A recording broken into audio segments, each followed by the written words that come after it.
COVID-19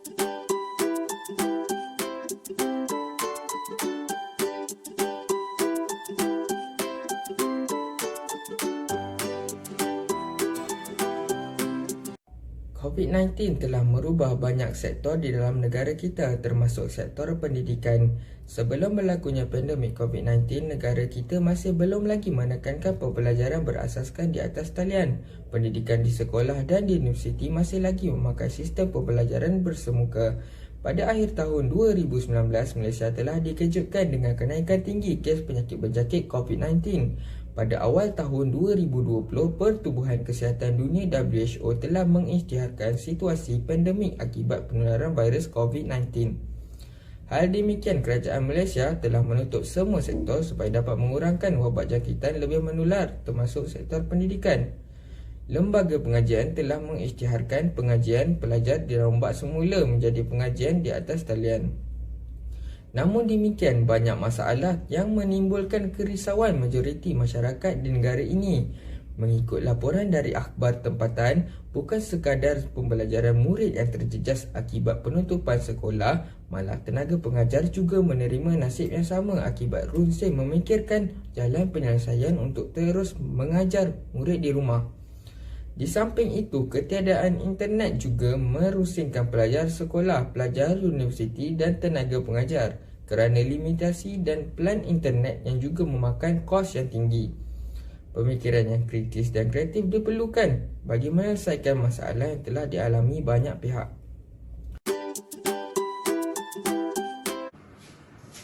Selamat pagi Encik, nama saya Justin. Saya nak tahu itu projek pembelajaran digital ini.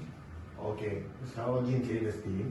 So nama penuh projek ini adalah projek pembelajaran atas talian. Suatu keperluan ke arah wawasan 2020. So projek ini bertujuan untuk memberi pendarahan kepada masyarakat agar masyarakat boleh menggunakan pembelajaran atas talian ini supaya dia menjadi satu aliran pembelajaran yang utama, terutamanya ketika wabak COVID-19 yang serius ini. Oh begitu, bolehkah saya tahu lebih lanjut lagi mengenai kempen ini? Boleh. So kempen ini bertujuan untuk memberi tawaran perkhidmatan internet terutamanya kepada golongan pelajar dari golongan D40. Tapi kita juga membuka kepada semua pelajar di Malaysia ini. So untuk setiap tahap pengajian seperti SPM, diploma, degree, kita akan memberi perkhidmatan internet secara percuma kepada semua pelajar. Oh, saya faham. Bolehkah saya tahu perkhidmatan ini dari syarikat mana yang akan digunakan? So syarikat Yes yang akan menyumbangkan perkhidmatan ini. Perkhidmatan ini kita memerlukan apa-apa bayaran sehingga tahap pengajian ke? So perkhidmatan ini memang tidak memerlukan apa-apa bayaran deposit pun tak payah. So kita akan memberi perkhidmatan internet ini kepada Encik sehingga tamat pengajian Encik. Sebagai contoh, kalau Encik mengambil pengajian diploma, so kita akan menyumbangkan perkhidmatan ini sehingga tamat pengajian diploma Encik. Okey. Kalau saya nak bersambung belajar ke degree nanti, apa yang saya perlu buat? Kalau macam tu, kalau Encik sambung ke tahap degree, contohnya kalau Encik sambung dari diploma kan, so lepas tamat pengajian diploma, perkhidmatan internet itu akan tamat. Tapi Encik boleh memohon lagi sekali untuk masa Encik nak sambung belajar degree nanti. Boleh saya tanya sama ada kuota internet yang diberikan?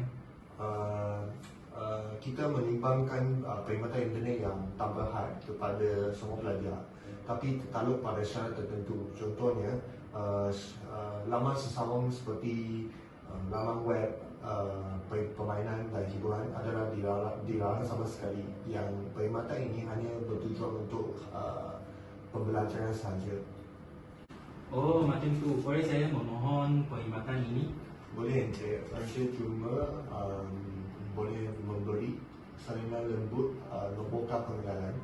Lepas tu Encik boleh pergi kaunter sana untuk berdaftar.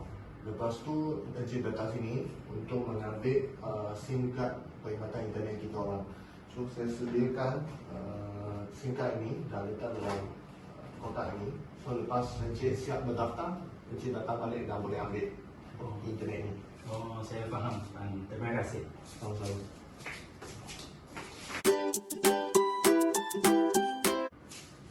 Selamat pagi Encik. Tadi kawan saya Justin terlapor datang mendaftar perkhidmatan internet ini. So, bolehkah saya tahu lebih lanjut tentang perkhidmatan internet ini? Boleh, Encik. Boleh, cuma perlu membeli saringan lembut kad pengenalan anda. Lepas tu ini adalah SIM card internet kita. Lepas tu Encik daftar ke sana, boleh datang balik. Saya akan letak tempat ini dan Encik boleh ambil tempat ini dan boleh menggunakan SIM card ini. Oh, bolehkah saya tahu adakah tawaran yang selain daripada perkhidmatan internet ini? Oh, ada juga Encik. Kita juga membeli telefon muda alih secara percuma kepada golongan P40. Oh, bolehkah saya tahu model apa yang disumbangkan? Oh, model yang kita diberikan adalah model ini. Model ini adalah Redmi 9A. So ini adalah telefon kita yang akan bagi. Oh, macam tu. Wah, telefon bimbit yang disumbangkan walaupun ia percuma tapi kualitinya sememangnya terjamin. Ya, Encik. Kempen ini bertujuan untuk memberi pendidikan kepada masyarakat untuk melaksanakan pembelajaran atas talian kepada semua orang. Sebenarnya masyarakat sekarang sudah boleh mampu membeli telefon mudah alih, tetapi kita juga ingin membantu golongan P40 supaya mereka mampu belajar di atas talian dalam pandemik COVID-19 ini. Oh, macam tu. Encik, saya ingin memohon perkhidmatan tersebut, perkhidmatan telefon bimbit ini. Boleh Encik. Kalau Encik nak mohon, Encik perlu menyediakan slip pendapatan keluarga anda dan ambil itu sandingan lembut kad pengenalan anda dan daftar ke sana. Lepas tu Encik boleh datang balik dan telefon akan letak kotak ini dan Encik boleh ambil telefon ini. Oh, boleh macam ni. Okey, terima kasih. Sama-sama.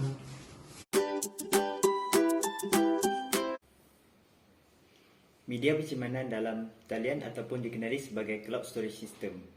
Media penyimpanan dalam talian amat penting untuk menyimpan informasi dan pengetahuan ataupun dokumen-dokumen yang penting.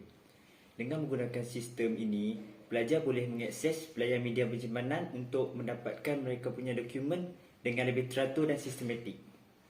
Okey, soalan lazim yang selalu diterima mengenai cloud storage adalah adakah ia susah untuk digunakan?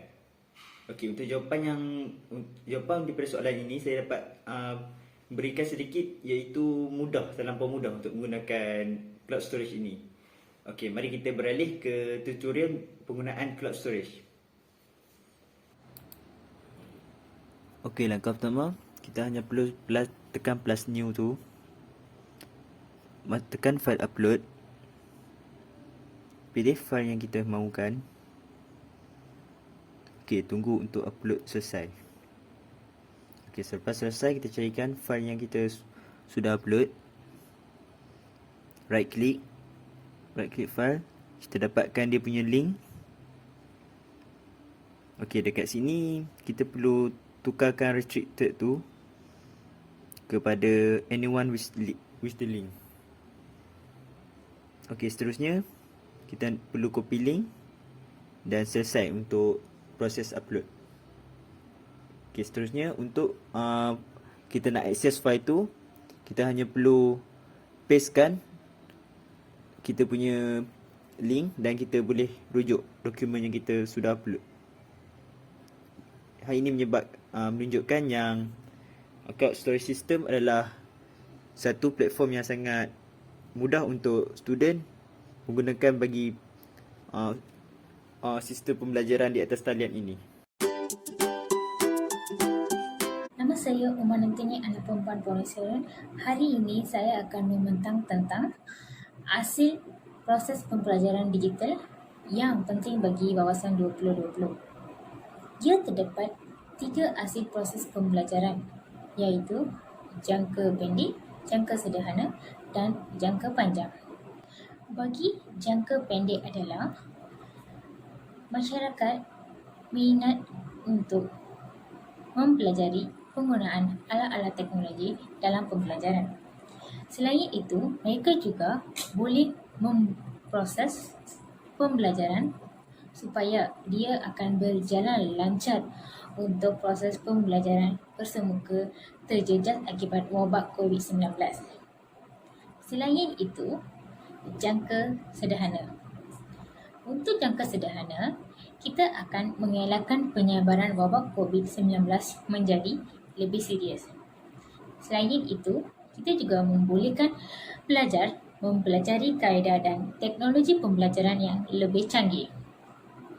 Akhirnya, semua orang dapat membelajar di mana-mana tempat dan bila-bila masa pada masa hadapan. Jangka terterusnya, jangka panjang. Wabak COVID-19 dapat dikawal mempraktikkan pembelajaran antara satu sama lain.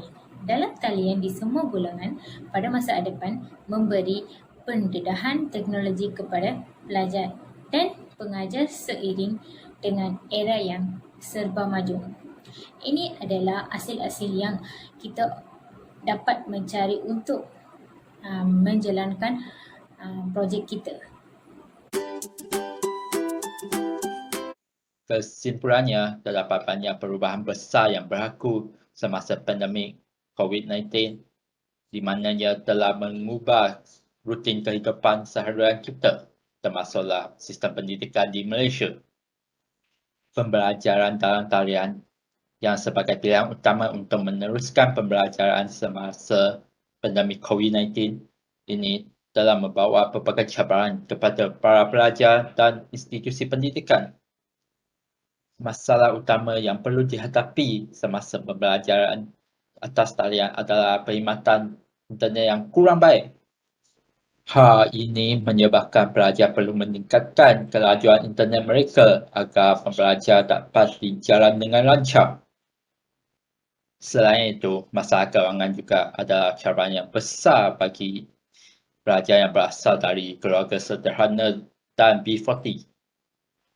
Hal ini kerana pembelajaran atas talian menyebabkan mereka perlu menaik taraf internet dan membeli alat-alat telekomunikasi.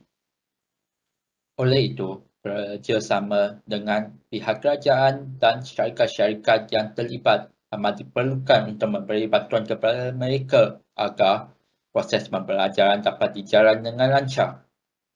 Dengan semua pihak berganding bahu dalam semua aspek, tentulah dapat merealisasikan kaedah pembelajaran secara atas talian yang lebih baik untuk kepentingan negara pada masa hadapan. Sekian, terima kasih.